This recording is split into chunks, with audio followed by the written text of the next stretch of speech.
What's going on, Geek Pit? Welcome to another episode of Geek's Top 10. I'm your host, the Metal Geek. Super privileged to be back on your sets right now. Your audio set, your video set, your YouTubes, your Facebooks, whatever you're listening to. I'm actually, well, not live, but pre-recorded, but I will be live. But yeah, I got a couple of things I want to talk about right now. We got a couple of big movies coming out this summer, but there's one big movie in particular I had the privilege to see this past this weekend, and I saw it actually a couple of days early. It's called the movie Obsession. Right now, this movie is absolutely just going crazy in the box office, doing numbers we haven't even heard of in like 20, 30 years by box office. And I'm guessing movie theaters are officially back. People are banking on going back to the movies, having that great popcorn. Like, I like that popcorn. Um, but for the longest time, movie theaters have been really, really struggling. And it's just a shame because you want that experience of sitting in a movie theater, laughing, being scared, uh, exhilarating thrill rides, action-packed movies, sci-fi, alien movies, whatever it is. I mean, there's just so many great movies out there in the past, and this younger generation now, it just doesn't seem like they care. They just want to wait 2 weeks, 3 weeks until it comes onto streaming, and it's like the movie theater industry has been just trying to like come back with the AMC rewards. They want to reward their customers and their moviegoers just so they could keep getting them to come back. But with these little different programs that they've been initiating, but for the most part, they've really been struggling, and it's just right now, just right now a shame because growing up watching movies, we didn't have digital growing up. We had a movie reel, which the movie reel, like a piece of film, and certain directors today want to keep bringing that film back. Like filmmakers like Christopher Nolan, filmmakers who have actually used film in the past, like Steven Spielberg. They're going back to the like 70 millimeter film. So, but this is not really a rant about movie theaters in general. This is more of a rant about this isn't this is like a top 10. I usually do top 10 favorite foods. I usually do top 10 favorite restaurants, but this one is actually a motivational one where actually is top 10 reasons why you need to go see the movie Obsession, and you have to go and see it in theaters.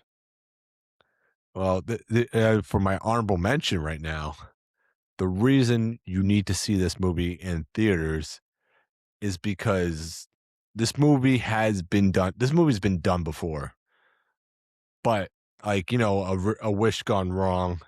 Uh, like, I don't know if you guys remember the movie Bedazzled. It's I mean, it's not the same movie, but it's more of a comedy.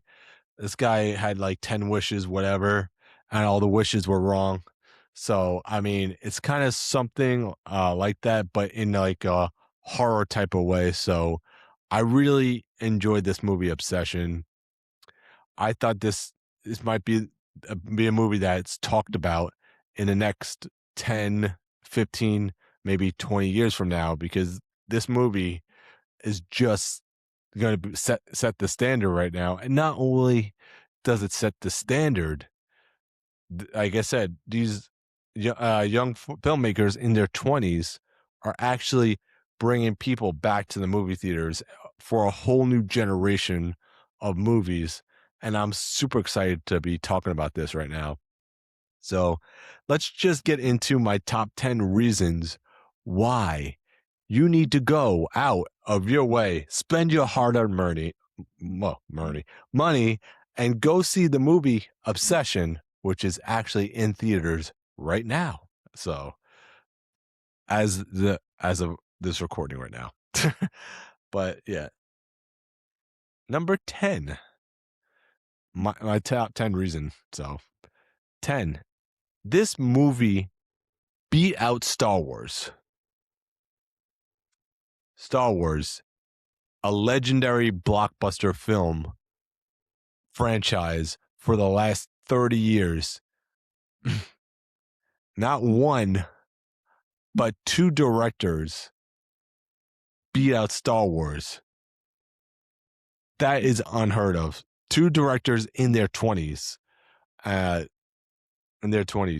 Curry Barker and Kate Parsons from Backrooms. So Obsession was number 1 in the box office, and then Backrooms became number 2, and then Star Wars slid into number 3 in the box office rating. That is unheard of right there. And man, that's crazy to me that two independent films, well, A24 is a big company, but two independent films actually beat out Star Wars, which is crazy. Man. You know, I mean, I would never think today, because you usually have movies that it's always either Star Wars or Disney are usually number 1, and they're the king of the box office. But this week and the past 2 or 3 weeks, it's been this movie Obsession, and it's not just that people are going to see the movie for 1 week. People are seeing it multiple times. They're coming back. They're seeing it again. Not only are they seeing it again, they're bringing their friends to bring it as well. So this is just an unheard of situation right now. And I'm super excited about the way that how Hollywood is going, the direction that they're going right now. So with a new generation of filmmakers, new fresh ideas, not the same sequels that we're getting in the past. I mean, the movie Obsession was a simple idea, but there was a twist to it. There was a huge twist, and this movie, I mean, I can't describe how great it is. You just got to go and see it for yourselves in the theater. Number 9. This is Curry Barker's theatrical debut movie. He's had some work on YouTube Shorts, like Milk and Cereal. His boy Cooper Tomlinson has been starring in the movie Obsession, as well as been starring in all of his YouTube Shorts. And like this is only his first movie that he's done. Now, can he flop after the second or third? Absolutely. But the fact that he put out a major motion picture, like blockbuster movie, his first movie, did 3 weekends in a row box office hit, is crazy. And so I just want to see what he comes out with down the pipeline now, because his next movie is supposed to have Aaron Paul in it. It's called Anything But Ghost, and hopefully that's coming out real soon, but I'm not going to rush it. So, but yeah, this is his theatrical debut, his first movie he's ever put out in the theater. So, and I think he did a great job. So, number 8 was one of the creepy lines from the movie. Now, this is going to, I forgot to mention, this is also going to contain some spoilers from the movie. So this is more like a top 10 reasons why, and why you should go see it, and a review at the same time. So I should have mentioned that. So If you guys don't want to be spoiled from the movie, just let me know. So, number 8, one of the creepiest lines was, "Do you want to talk to her?" Now, this was like when Bear called the One Wish Will a representative, and he was trying to refuse his wish. Um, the representatives asked, "Do you want to talk to her?" And then you hear like a distorted voice on the machine. It was really creepy. This movie is really, really creepy. And that scene right there was a creepy scene in this movie. And yeah. Oh, that's my number 8 right now is do you want to talk to her? Number 8. Like number 7. This scene right here is another creepy scene. Uh the creepy bedroom scene where Nikki tells Bear she enjoys watching him sleep. Like, what kind of lines and dialogue is actually in this movie right now? This movie, like, just watching it, either watching it alone would give you chills watching this movie in the dark. It's that creepy, this movie. So, but seeing with the audience is not too bad either. But yeah, the creepy scene where she's just prancing around, her crying in the corner, like really creepy, ghostly stuff from this scene right now.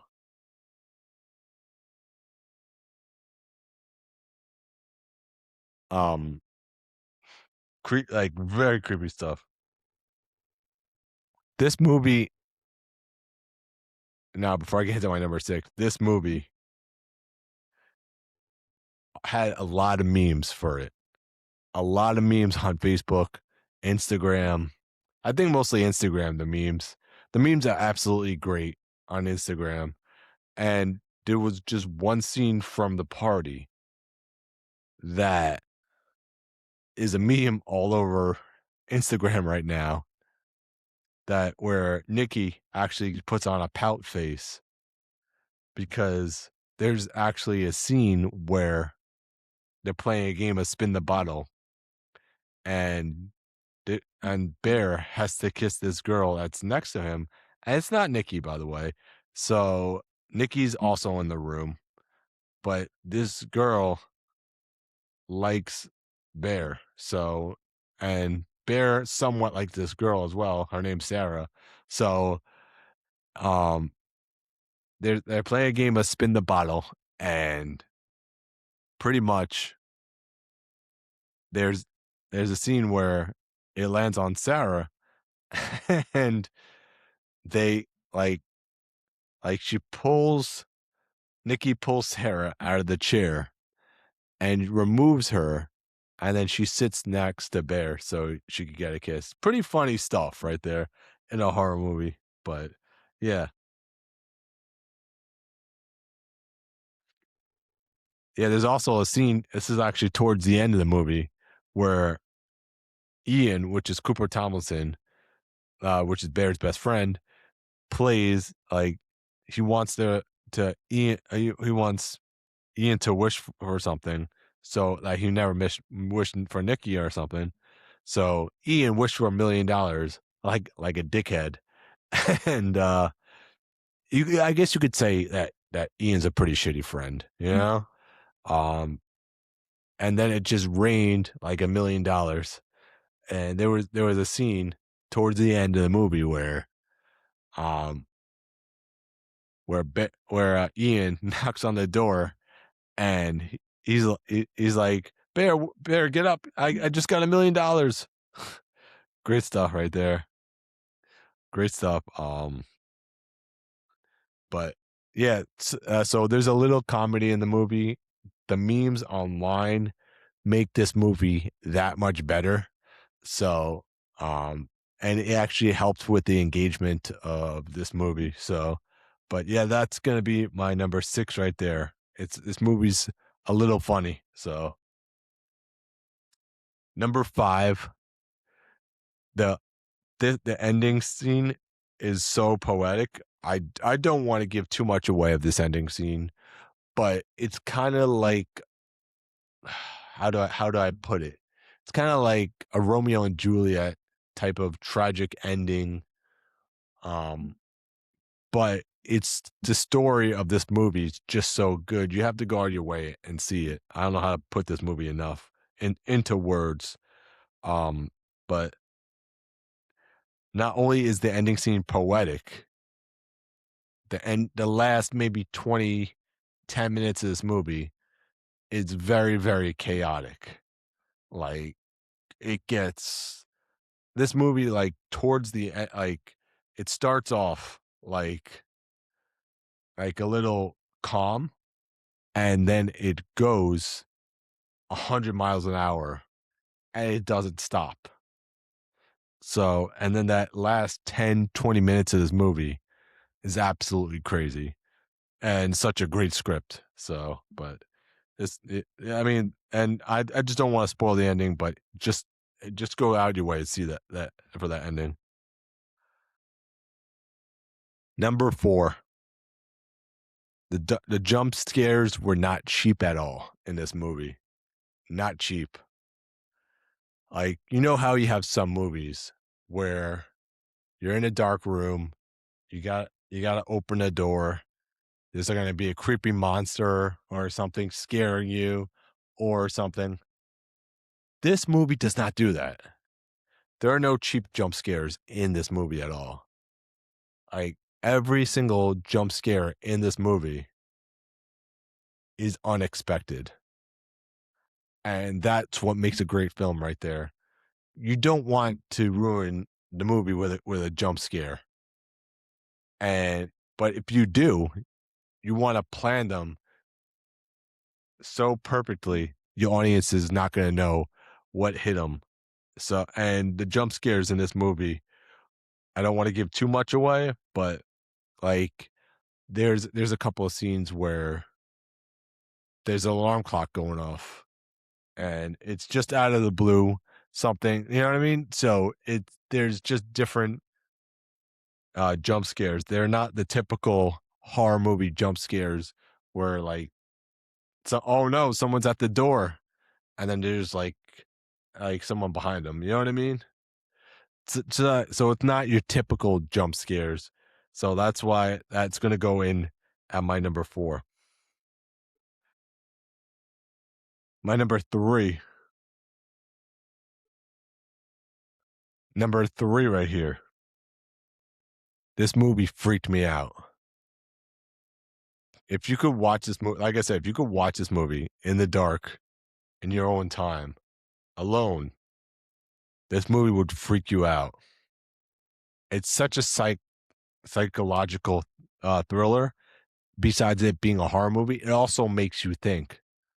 There's just so many variables in this movie that could happen, and this movie did, yeah. I guess I can't describe this movie. You just gotta go out and see it. Number 2, this is a big one right here. This movie made 750,000. Well, sorry, I reversed that. This movie cost $750,000 to make, which is under $1 million. Not a lot of movies could get made in under $1 million. But that's not the most shocking part. This movie generated, I'm not sure what it's at right now, but this movie generated over $100 million. I'm pretty sure it's at 300 now or 200. I'm not, if someone in the comments could let me know what this movie is at right now, because at the time of this recording it's at $100 million. So, but that's just crazy that this at $100 million on a $750,000 budget.